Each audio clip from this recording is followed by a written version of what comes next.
मिसाल है आजम खां की, जिसने इस पार्टी को अपने खून से जीता था, जिसने मुलायम सिंह यादव जी के साथ मिलकर मुसलमान, यादव और कमजोरों के सब पार्टी को अपने समाजवादी के परचम के नीचे लाके खड़ा कर दिया था। आज उसकी हालत यह है कि रहम के काबिल है। मेरे भाइयों, दुआ करो कि आजम खां मेरे मालिक उसके ऊपर रहम कर दे, उसकी खताओं को माफ कर दे।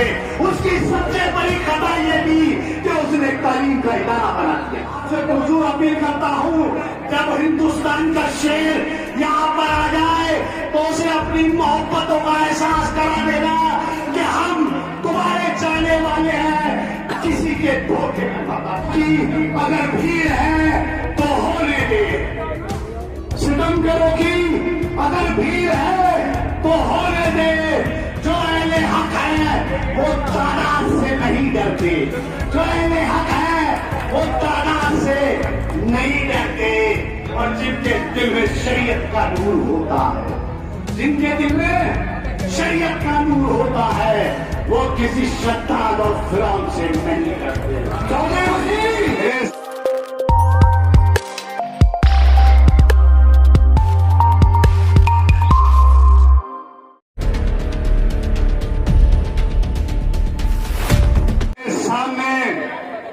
संभल विधानसभा और दूर दराज से ओवैसी साहब से मोहब्बत करने वाले दीवानों का सरों का सैलाब है। मैं उस सैलाब को सलाम अर्ज करता हूं।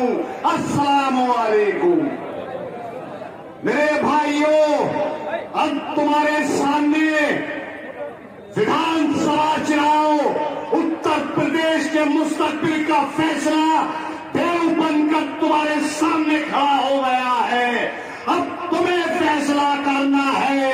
जिन लोगों ने 70 सालों से तुम्हें धोखा, आश्वासन, झूठी बातें, धोखे के अलावा कुछ नहीं दिया, बताओ तुम्हारा विकास कब्रिस्तान की बाउंड्री है, बनने के बाद हमारी बाउंड्री करा दी, क्या ये हमारा विकास है?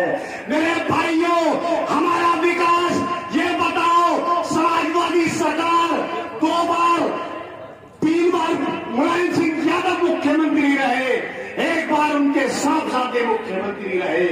एक बात बता दो कि तुम्हारे दम पर, तुम्हारे वोटों पर वो कुर्सियां संभालते रहे और सिंहासन पर बैठते रहे। मुझे ये बता दो कि अगर तुम्हारे अंदर जमीर है मेरे भाइयों, अपने जमीर को झुलाओ और इस बात को अपने ज़हन और दिल से सोचो कि तुम्हें सिर्फ वादों के अलावा और तुम्हें धोखों के अलावा कुछ नहीं मिला।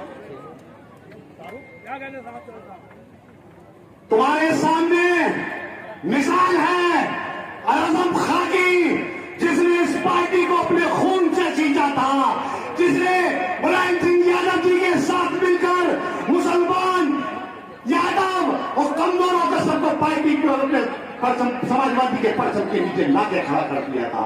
आज उसकी हालत यह है कि रहम के काबिल है। मेरे भाइयों, दुआ करो कि आजम खां मेरे मालिक उसके ऊपर रहम कर दे, उसकी खताओं को माफ कर दे। उसकी सबसे बड़ी खता यह थी कि उसने तालीम का इदारा बना दिया था। ये उसकी सबसे बड़ी खता थी। क्या अगर किसी भी जरा से किसी पार्टी के कार्यकर्ता के साथ कोई बात हो जाती है तो अखिलेश यादव उनकी पार्टी के लीडर्स धरने दे देते हैं, प्रोटेस्ट करते हैं। आजम खां 1.5 साल से जेल के अंदर है, उनकी बीवी जेल में है, बाहर आई अभी, उनकी बेचारों की टांग में भी फ्रैक्चर हो गया था, उनका बेटा जेल में है। चाहिए बताओ, समाजवादी ने कहीं कोई धरना, कोई प्रोटेस्ट आजम खां के लिए करा हो तो बताओ। जब उनके लिए कुछ नहीं तो तुम्हारी और मेरी तो हैसियत। मेरे भाइयों, अब कोई सलाउद्दीन अय्यूबी रहमतुल्लाह ताला इस दुनिया में नहीं आएंगे। अब कोई तारिक बिन ज़ियाद नहीं आएंगे। अब ये जमहूरी अंदाज का मुल्क है, ये हिंदुस्तान है, यहाँ डेमोक्रेसी से कानून चलते हैं, मुल्क चलता है। अब डेमोक्रेसी की आवाज में बोलने वाला आपने उत्तर प्रदेश के अंदर यहाँ से आपने 15 MP जिता कर अभी भेजे 2019 के अंदर, 5 समाजवादी के, 10 BSP के भेजे। वो वहां जीते जहां तुम असरदार थे, जहां तुम जीत और हार का फैसला करते थे। गठबंधन के बाद 15 सीटों पर सिमट कर रह गए, उसमें असदुद्दीन ओवैसी ने अपनी पार्टी का कोई नुमाइंदा नहीं रहा। ये समाजवादी के लोग, ये कांग्रेस के लोग, ये BSP के लोग तुम्हारे बीच में आएंगे और तुमसे कहेंगे कि ओवैसी साहब तो बीजेपी के एजेंट हैं। अरे भाई, अगर बीजेपी के एजेंट थे, मान लिया, तो 19 में तुम्हारी सीटें 15 पे सिमट कर कैसे रहेगी?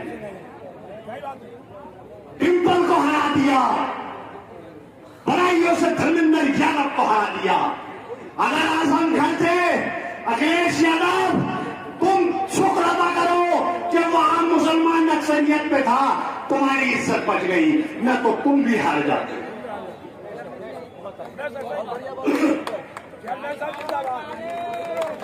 अब आपके सामने थोड़ी देर में मेरे कायद जनाब बैरिस्टर असदुद्दीन ओवैसी साहब चंद ही लम्हात में तशरीफ फरमा हो जाएंगे। तो मेरे भाइयों, मेरी गुजारिश है तुमसे, अब किसी के बहकावे में मत आना, अपने कायद की आवाज को समझ लेना, उसकी बात को सुन लेना, क्योंकि वो दिल से बोलता है और सच बोलता है। जो बात दिलों पे असर करती है, मक्कारी और फरेबी की बातें कभी दिलों पे असर नहीं करती। बताओ मेरी बात सच है या गलत है, इस बात का फैसला तुम कर लेना। तुम्हारे बीच आएंगे कि क्या करेंगे? ओवैसी का एक विधायक जीत जाएगा तो क्या करेगा? ओवैसी का अगर एक विधायक जीतेगा तो इंशाल्लाह वो 100 विधायकों पे भारी पड़ेगा। ये मैं दावा करता हूं, क्योंकि उसे किसी बहन जी से पूछने की जरूरत नहीं, उसे किसी भैया जी की इजाजत लेने की जरूरत नहीं। वो तुम्हारे अगर दर्द किसी दलित के साथ, किसी कमजोर के साथ, किसी मुसलमान के साथ अगर कोई साथ होगी तो वो हमारे पार्लियामेंट के अंदर तुम्हारी आवाज सुनेगा। मेरे भाइयों, वक्त कम है, मेरे बाद और भी वक्त है, और मैं आपसे पुरजोर अपील करता हूं, जब हिंदुस्तान का शेर यहाँ पर आ जाए तो उसे अपनी मोहब्बतों का एहसास करा देना कि हम तुम्हारे चाहने वाले हैं, किसी के धोखे में मत आना। और इस शेर के साथ मैं अपनी बात को खत्म करूंगा। सितम करो कि अगर भीड़ है तो होने दे, सितम करो कि अगर भीड़ है तो होने दे। जो अहले हक है वो तादाद से नहीं डरते, जो अहले हक है वो तादाद से नहीं डरते। और जिनके दिल में शरीयत का नूर होता है, जिनके दिल में शरीयत का नूर होता है, वो किसी शद्दाद और फिरौन से नहीं डरते। चौधरी वसीम